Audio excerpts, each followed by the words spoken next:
Recording studio Samastipur Sheikhpura.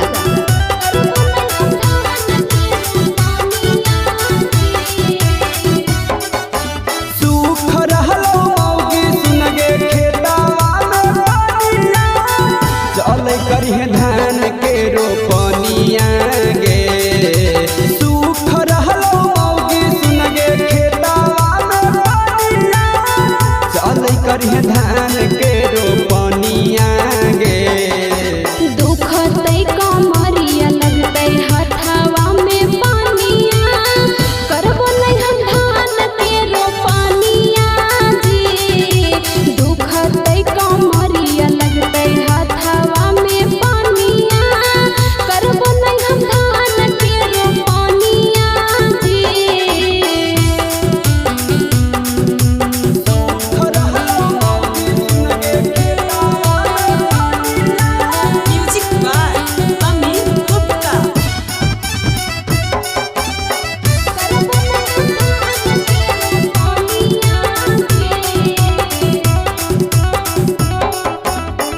नैहर में कैलिए पिया हम तो कॉलेज जी खेती बाड़ी के हमरा नहीं है नॉलेज जी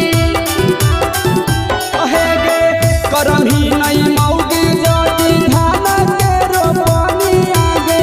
कैसे के हो तो मौगी घरवा में भोजनिया गे अजी हमारा से हो तो नहीं खेती किसानिया करबो नहीं हम धान के रोपनिया जी दुख तई कमरिया लगतई हथवा में पानिया करबो नहीं हम धान के रोपनिया जी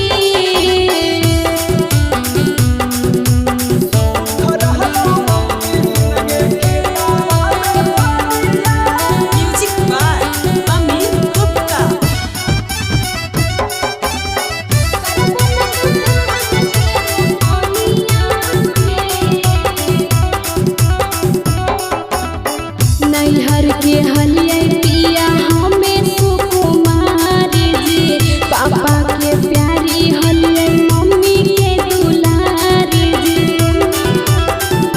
अहे गे पियावा सजन के मानी जन बतिया गे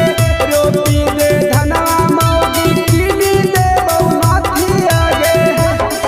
अजी अगलो साल कहलो पिया देल हो नहीं नथुनिया करबो नहीं हम धान के रोपनिया जी दुख तई कमरिया लगतई हथवा में पानिया करबो नहीं हम धान के रोपनिया जी हम बोल दलियो नहीं होतो त नहीं होतो।